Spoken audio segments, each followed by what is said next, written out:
Today we're going to read Flat Stanley. But first, I want to introduce you to somebody. Meet Flat Mrs. Amick. I will post a picture of Flat Mrs. Amick in the comments in this video after it goes out. And you can print her and you can cut her out. And if you don't have a printer, you can make your own. You can draw a Flat Mrs. Amick, or you can draw a flat yourself.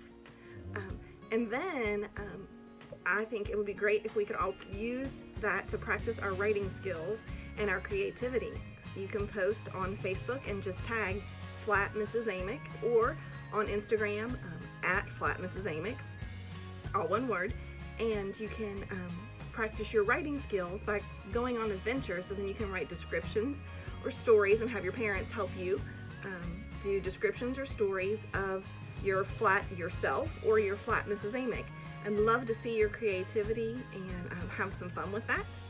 Okay, so you can print your own Flat Mrs. Amick if you want. You can draw one, or you can draw yourself, but it would be lots of fun, I think, to share that with each other on Facebook or Instagram.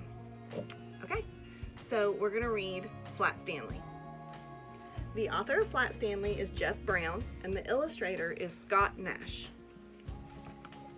There is a series of chapter books that are Flat Stanley, but this one is a picture book. Flat Stanley. Hey, come and look, Arthur Lambchop called from the bedroom he shared with his brother Stanley. Mr. and Mrs. Lambchop cared greatly for politeness and correct speech. Hay is for horses, Arthur, not people, said Mrs. Lambchop. But look, said Arthur, pointing. Across Stanley's bed lay the enormous bulletin board. It had fallen on Stanley during the night. Mr. and Mrs. Lambchop hurried to lift it from the bed, but Stanley wasn't hurt. What's going on here? He said cheerfully, sitting up. Heavens, cried Mrs. Lambchop. Gosh, said Arthur, Stanley's flat. As a pancake, said Mr. Lambchop. Darndest thing I've ever seen. Mrs. Lambchop sighed and said, let's all have breakfast. Then we'll hear what Dr. Dan has to say. In his office, Dr. Dan examined Stanley. How do you feel? He asked. I felt sort of tickly after I got up, Stanley said, but I feel fine now. Well, that's mostly how it is with these cases, said Dr. Dan. The nurses took Stanley's measurements. He was 4 feet tall, about 1 foot wide, and half an inch thick.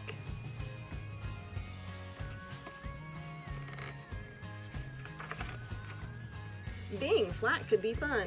Stanley enjoyed going in and out of rooms by sliding through the crack at the bottom of the door. Arthur tried too, but he just banged his head. Being flat could be exciting. During the holidays, Stanley was invited to visit his friend Thomas in California. Mr. Lambchop brought home an enormous brown envelope and said, Stanley, try this on for size. The envelope fit Stanley perfectly, and the next morning his parents slid him into it along with an egg salad sandwich and mailed him from the box on the corner. Stanley had a fine time in California. Thomas's family returned him in a beautiful white envelope they had made themselves. They marked it Airmail and wrote valuable this end up. In the park, one Sunday afternoon, Stanley and Arthur watched some boys flying big kites.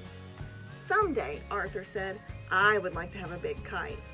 You can fly me, Arthur, Stanley said. Come on.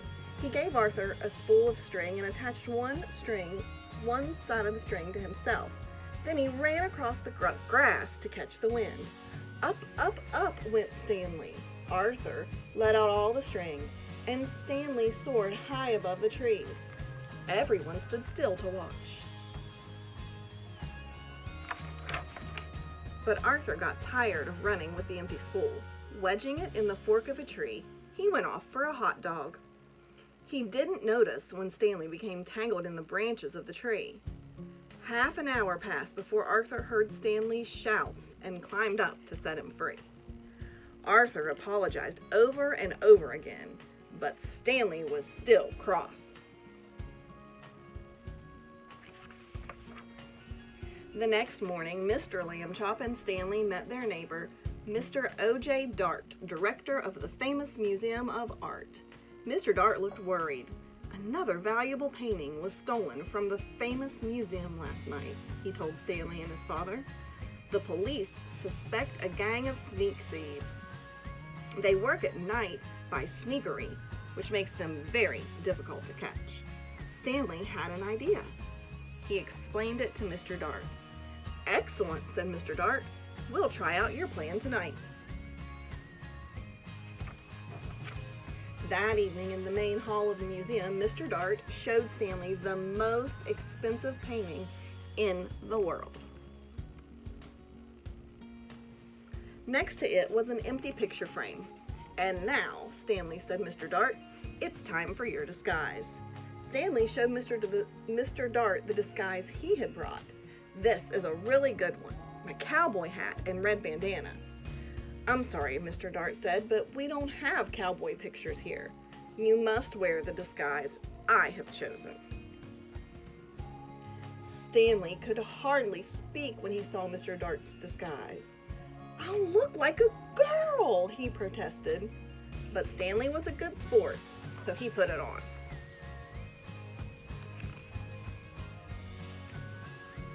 In the main hall, Stanley climbed into the empty picture frame and stood very still.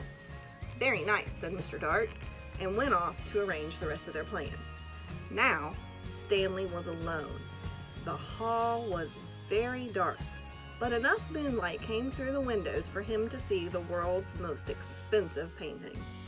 Maybe the sneak thieves won't come tonight, he thought. Then, a glow of yellow light shone suddenly in the center of the hall. A trap door had opened in the floor. The sneak thieves, carrying lanterns, came up into the hall.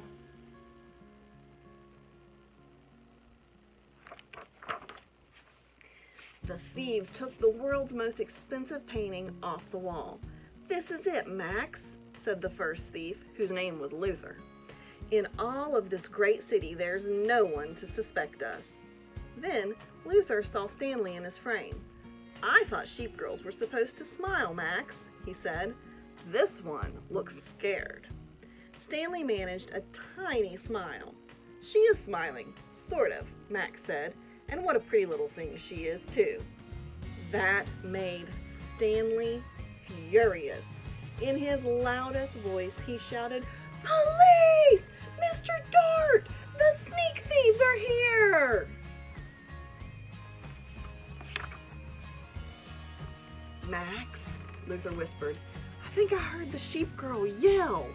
"Oh boy, yelling pictures? We both need a rest," Max whispered back. "You'll get a rest all right," shouted Mr. Dart, rushing in with lots of policemen. "You'll get arrested, that's what." The sneak thieves were quickly handcuffed and led away to jail. The next morning, Stanley Lambchop got a medal from the chief of police. The day after that, his picture was in the newspaper. For a while, Stanley was famous. People would point him out and whisper, "Over there, Agnes, Stanley Lambchop, the one who caught the museum robbers," and things like that. But then, people began to make fun of him. "Hi, super skinny," they would call.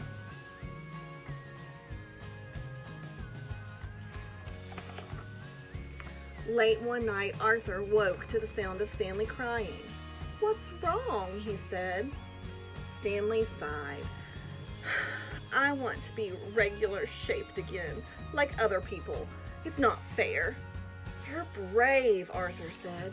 "You really are." And then Arthur had an idea. He turned on the light and ran to the big toy box in the corner. He tossed aside the toy soldiers, airplanes, and boat models. "Got it," he said, holding up an old bicycle pump.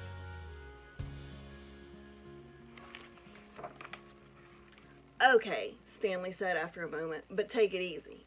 He stood with the end of the hose in his mouth, clamping his lips tightly so no air could escape. Arthur began to pump. "If it hurts or anything, wiggle your hand," he said. Stanley's top half began to swell. Stanley got bigger and bigger. His pajama buttons burst off. Soon, he was all rounded out except for his foot. He shook the foot twice and it swelled to match the other one. There stood Stanley Lambchop, as if he had never been flat at all. "Thank you, Arthur," said Stanley. "Thank you very much." Mr. and Mrs. Lambchop came in to see what the boys were up to so late at night. "George," said Mrs. Lambchop, "Stanley's round again." "I'm the one who did it," Arthur said. "I blew him up." Mrs. Lambchop made hot chocolate to celebrate, and several toasts were drank to Arthur for his cleverness. When the little party was over, Mr. and Mrs. Lambchop tucked the brothers back into bed and turned out the light. "Good night," they said. "Good night," said Stanley and Arthur. Very soon, all the Lambchops were asleep.